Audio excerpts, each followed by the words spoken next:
Next, I'd like to introduce Mitch Dolier. And yes, that last name might sound a little bit familiar because he shares his last name with Shanya's math teacher, who is his son, Jordan Dolier. Oh, sorry. It looks like a commitment to education runs in the family. Mitch has been the chair of... Real natural, I know. Mitch has been the chair of Teach for America Hawaii, Hawaii's board of directors since our charter year in 2006. It is with his visionary leadership and committed and determined drive to improve public education that we continue to fight to close the achievement gap in Hawaii. Thanks for being here, Mitch. Come on over.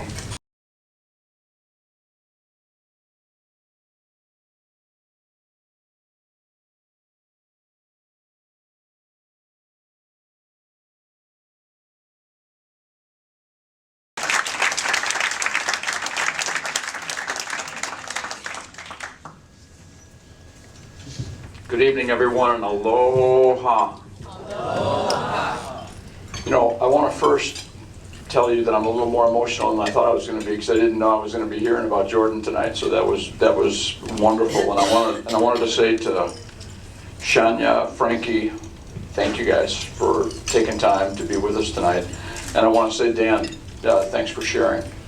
And I want to say to all you core members, I mean, the best days of my time in Hawaii these days are when I get to share time with core members. So it's really fun to be with all of you. It is a very crazy time in public education because we've got all this stuff going on about the Race to the Top grant and unions and legislation, and there's a new four-letter word that has a lot more letters than four, and it's called evaluation. And one of the things that's really misunderstood, at least by a lot of teachers, is that the root word of evaluation is value. And most of us in the business community have evaluation as part of the processes because we want to grow the people that work for us, improve their skills, improve their practice, so our businesses can be better. Well, Teach for America has been doing evaluation since they started in Hawaii. Now, the person that used to help teachers was called a program director. There's some new acronym for that, and I can't stay up with all the acronyms. But the program director helps teachers by observation, helps teachers by helping them look at data and use data to inform instruction and do some of the things that are relatively controversial.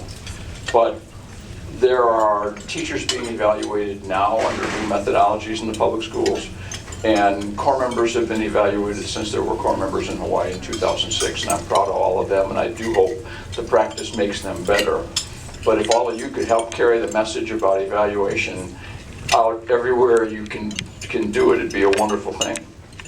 I really want to thank the sponsors. Okay, without sponsors, without all of you guys, we wouldn't be able to have the number of core members that we have now. And so we recognize the sponsors before, that each of all of you that are sponsors, we couldn't do this work without you. And it's important to have you, and I'm grateful for you.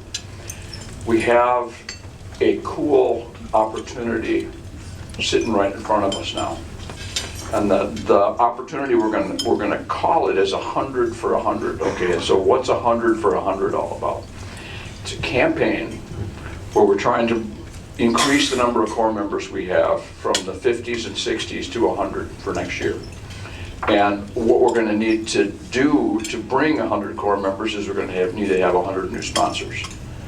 But this is a little better than the usual, let's raise $5,000 per teacher, let's be a sponsor. Because there's a matching grant by a Teach for America believer on the mainland. And his name is Tom Peterfee. He will match every new sponsor at the $5,000 level, or any old sponsor that wants to double their sponsorship or add $5,000, he will match it with $5,000. So every new $5,000 we raise from now, we can get matched, and it's $10,000 into Teach for America Hawaii. Now, a lot of times people ask the question when you're out fundraising, well, is the money going to stay in Hawaii? Not only is the money going to stay in Hawaii, you're going to double your money, and it's all going to stay in Hawaii. So 100 for 100 is a big opportunity. We want you guys to play in that.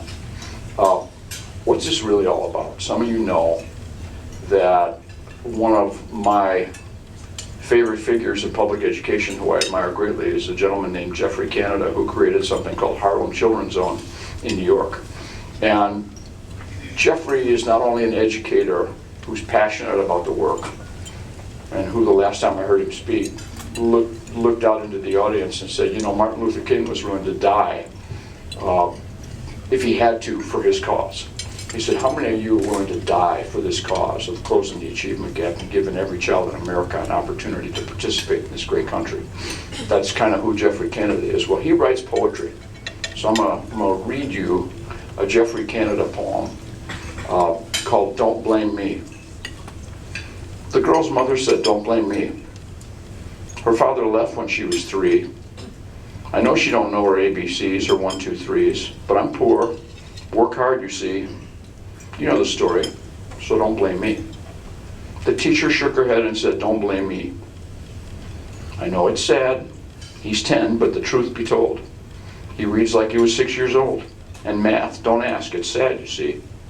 Wish I could do more, but it's after 3. Blame the mom, blame society, blame the system. Just don't blame me.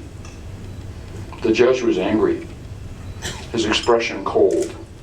He scowled and said, son, you've been told, break the law again and you'll do time. You've robbed with a gun, have you lost your mind? The young man opened his mouth to beg. Save your breath, he heard instead. Your daddy left when you were 2, your mama didn't care to take care of you, your school prepared you for this fall. Can't read, can't write, can't spell at all, but you did the crime for all to see. You're going to jail, son, don't blame me. If there's a God or a person supreme, a final reckoning for the kind and mean, judgments rendered on who passed the buck, who blamed the victim or proudly stood up, you'll say to the world, well, I couldn't save all. I didn't let these children fall. By the thousands, I helped all I could see. No excuses, I took full responsibility. No matter if they were black, brown, or white, were cursed, ignored, or wrong or right, were shunned, prejudged, or short or tall, I did my best to save them all. And I will bear witness for eternity that you can state proudly, don't blame me. Okay, that's written about people like the core members that are in the room with us tonight. I want all the core members to stand up, and I want the rest of us to give them a round of applause.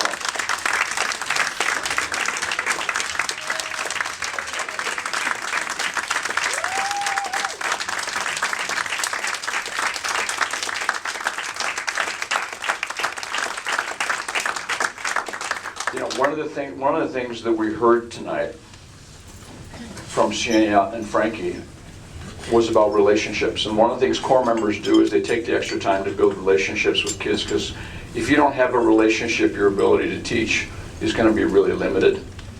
And that's time.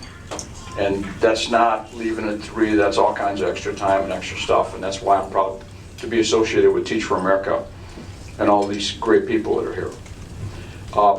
We're at a fascinating time in public education in Hawaii. There's a lot going on. And there's crazy headlines, but there's also a lot of opportunity around. We live in the only state that's promised the United States Department of Education that it will close its achievement gap. And our Race to the Top plan at page 19 says in Hawaii we will have closed the achievement gap by 2018. If you want to see that baby, Google Hawaii. This is your homework. Google Hawaii Race to the Top. Look at the plan, go to page 19 where the data is, it's right there. We would not have a chance to do all that without core members. We need to have 100 core members starting next fall. Our board needs all of your help and among the sponsor community to help us go find other sponsors to help us do this great work.